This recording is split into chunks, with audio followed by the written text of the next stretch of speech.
Hey everybody, welcome back to our YouTube channel How Logical. In today's video, I'm gonna show you guys how to log into your Defense Bank account.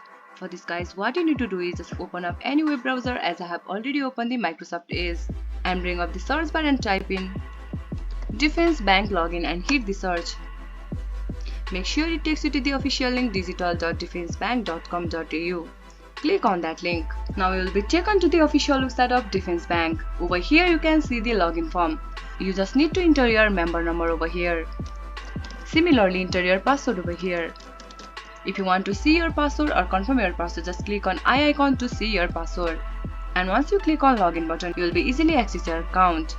In case if you forgot your password, just click on forgot your password to recover your password. This much for today's video. If you guys find this video helpful, don't forget to give it a thumbs up. And do not forget to subscribe our channel and also hit the bell icon for our latest video. And drop a comment for reviews and more content like this. I'll see you guys again in our next video. Thank you for watching.